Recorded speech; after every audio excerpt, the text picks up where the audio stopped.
네, 오늘은 성경 원리에 대해서 살펴보겠습니다. 이 성경 원리는 개혁교회를 다른 교회들과 구별하는 가장 중요한 교리적 특징이라고 할 수 있습니다. 우선 개혁교회는 말씀 중심의 교회다. 바꿔 말하면 성경을 배타적이며 최종적인 권위로 삼는 교회다라고 할 수 있습니다. 자, 그러면 혹자는 곧 이렇게 질문을 할 것입니다. 하나님의 말씀인 성경을 배타적이며 최종적인 권위로 삼지 않는 교회도 있습니까? 네, 있습니다.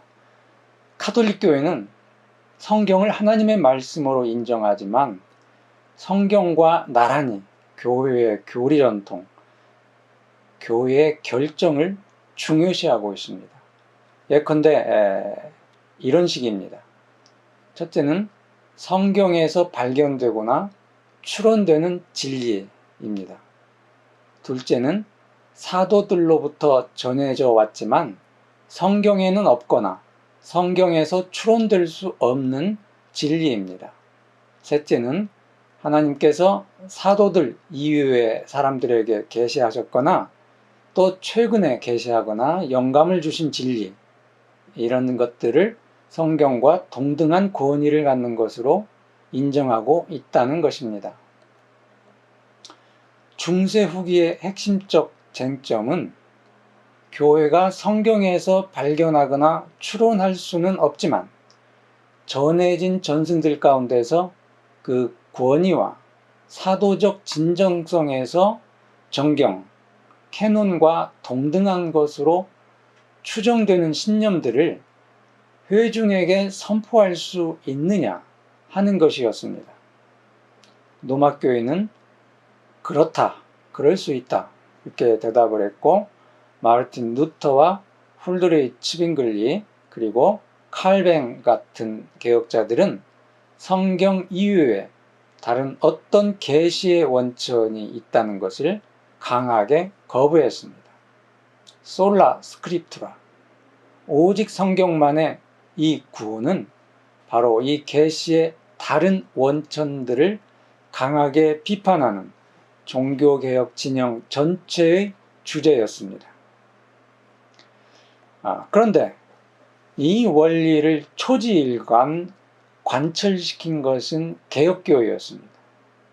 유감스럽게도 루터교회가 1577년에 작성한 일치신조에서 자주 보이는 하나님의 말씀과 아우구스부르크 신앙고백서 같은 대꾸는 루터 이후에 루터교회가 다시 로마 카톨릭이 자주 범했던 칼 바르트가 숙명적인 이원론이라고 부른 바로 그것으로 회귀했다라고 하는 것을 보여주기 때문입니다. 이 숙명적인 이원론이라는 표현은 칼 바르트가 만든 것인데, 예컨대 모든 카톨릭적 사고에는 본질적인 중심과 부차적인 중심이 있다는 것입니다. 성경과 나란히 교회의 전통 교리의 교리 결정이 있고, 또 그리스도와 나란히 사도 베드로와 오류 없는 교회가 서 있으며 하나님의 존재와 나란히 피조물의 존재가 서 있다는 것이지요. 이 아우구스부르크 신앙고백서는 루터가 잠시 피신해 있는 동안 그의 통역자 필립 멜랑이톤이 작성한 신앙고백서이며 루터교에서 가장 오래되고 권위 있는 신조로 여겨지는 신앙문서입니다. 루터교회는 의도치 않았지만 이 아우구스부르크 신앙고백서를 항상 하나님의 말씀과 나란히 배치함으로써 하나님의 말씀에 버금가는 문서로 여기고 있습니다. 그러나 개혁교회의 개혁자들, 츠빙글리와 칼뱅 등은 하나님의 말씀 혹은 그리스도와 나란히 서 있을 수 있는 다른 어떤 권위를 결코 인정하지 않았습니다. 그들은 오직 성경만을 신앙과 삶의 유일한 규칙으로 인정했습니다. 예컨대 1536년에 작성된 제네바 신앙문답서의 첫 문단은 다음과 같이 시작합니다. 우선 우리는 신앙과 경건 규칙에 관해서는 하나님의 말씀과 다른 인간의 생각으로 날조된 어떠한 것을 성서와 혼합하지 않고 단지 성경만을 따르고자 한다.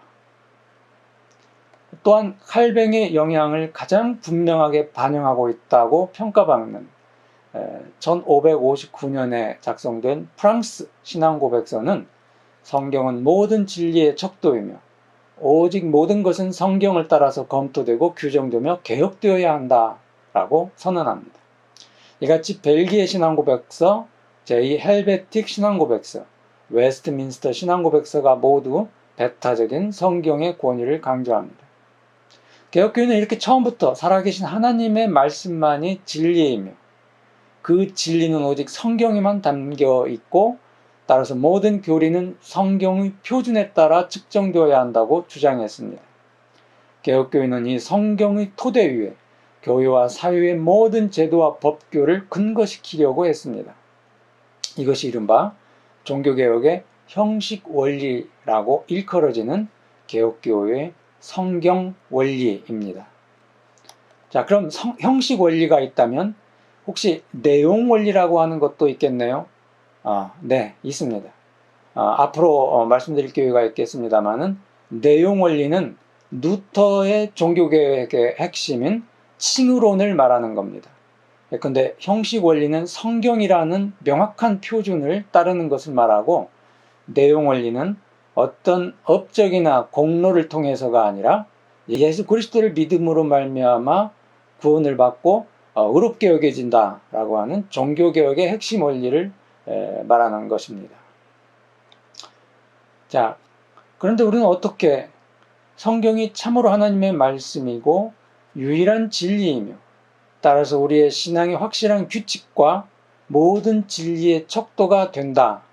이런 것을 확신할 수 있겠습니까? 인간적인 진리들은 이 증거들이 아무리 인상 깊고 유용한 것이라고 할지라도 인간의 연약함을 받쳐주는 2차적인 보조물에 불과한 것이 아니겠습니까?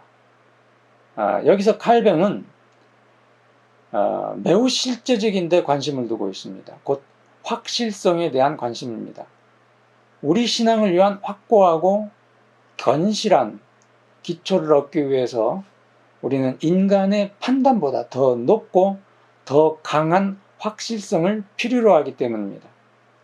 실제로 하나님의 말씀이 우리가 그에 대해서 설명하는 그러한 하나님의 말씀이 아니라 직접적인 하나님의 말씀, 곧 그 말씀을 발설하는 하나님 자신으로서의 하나님의 말씀, 사실상 하나님의 그 자신인 하나님 자신인 하나님의 말씀이라는 것은 다른 어떤 인간적인 2차적인 증거를 통해서는 결코 지지되기 어렵다고 할 수 있습니다.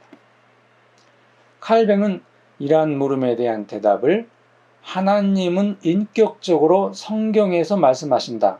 데우스 딕시트라고 하는 사실에서 발견합니다. 성경에 대한 최고의 증거는 인격적으로 하나님께서 몸소 그 안에서 말씀하신다는 사실에서 나온다는 것이죠. 이러한 칼뱅의 주장은 하나님 자신은 진리일 뿐만 아니라 또한 그가 진리임을 나타내는 계시이기도 하다는 사실에 대한 발견에서 나온 겁니다. 그래서 칼뱅은 성경을 대할 때 마치 하나님의 살아있는 음성을 하늘로부터 직접 듣는 것처럼 생각하라. 이렇게 말씀했습니다. 사실 칼뱅은 인문주의자였습니다. 당대에 수많은 인문주의자들이 있었지만은 그 허다한 인문주의자들이 다 종교개혁에 뛰어들었던 것은 아닙니다. 그들은 원어 성경을 자기들의 모국어로 번역하기도 했고 성경 주석을 발행하기도 했습니다. 그러나 학문적 관점에서 그렇게 했을 뿐이고 성경을 살아있는 하나님의 말씀으로 받아들이지는 않았습니다. 그들도 교회의 개혁에는 관심을 가졌지만 단지 학자로서 연구자로서만 그러했을 뿐입니다. 그러나 칼뱅은 그들과는 달랐습니다. 칼뱅은 앞에서 말씀드린 대로 성경을 읽고 연구하다가 살아계신 하나님의 음성을 들었던 사람입니다. 그래서 그는 연구자에 단순히 머물지 않고 하나님의 부르심에 응해 그 어려운 교회 개혁의 길에 나설 수 있었던 겁니다. 칼뱅의 표현에 의하면, 그러니까 하나님만이 그 자신에 대한 유일한 참된 증거가 되실 수 있습니다. 그래서 그는 성경은 자증한다 라고 하는 말을 자주 사용합니다. 즉 성경은 스스로 하나님의 말씀임을 입증한다 라는 것이죠. 사실 성경이 하나님의 말씀이라는 진술은 하나님 자신이 입증하는 자유로운 은혜를 통하지 않고서 어떻게 다른 방법으로 증명될 수 있겠습니까? 만일 그 진술이 하나님 자신이 아닌 다른 어떤 것에 의해서 증명될 수 있다면 어떻게 그것이 하나님의 말씀일 수 있겠습니까? 이 하나님 말씀의 확실성은 칼뱅에 의하면 하나님이 그의 성경적 증거들과 그 증거를 받아들이는 사람들에게 동시적으로 부여하는 자기 증거의 계시에 있습니다. 이것은 칼뱅이 성서의 인간적, 신적인 권위에 대한 증거를 인간의 이성과 판단 이외의 다른 장소, 곧 성령의 내적 증거에 근거시켰다는 것을 말해줍니다. 유명한 이제 성령의 내적 증거라고 하는 것이 이제 여기서 나오는데요. 이 성령의 내적 증거는 성서의 저자와 독자를 공통의 목표로 인도하는 성령의 사역을 뜻하는 것이라 할 수 있습니다. 예컨대 바울의 편지를 받은 로마 교인들을 동시에 감동시키신 성령께서 그때와 지금 또 그곳과 이곳이라는 시간과 공간의 엄청난 간격을 넘어서 로마서를 읽는 우리 자신을 감동시키시는 역사, 바로 이것을 성령의 내적 증거라고 말할 수 있습니다. 칼뱅은 이 성령의 내적 증거와 조명에 의해서 우리가 성경을 교회의 수많은 다른 문서들과 구별할 수 있다, 이렇게 프랑스 신앙고백서에서 명백하게 진술하고 있습니다. 이와 같은 칼뱅의 성령의 내적 증거, 다시 말해서 성서 영감론은 소위 17, 18세기 칼빈주의적 정통주의자들의 축자 영감설과는 전혀 다르다라고 말할 수 있습니다. 틀림없이 칼뱅은 성경의 증언자들을 성령의 기관과 도구로 보았습니다. 그래서 때로는 성령께서 구술하는 것을 받아쓰기 했다, 이런 표현도 쓰기도 합니다. 그러나 그는 성경의 확실성을 성경의 문자에서 발견하지 않고 성령의 증거에서 발견했습니다.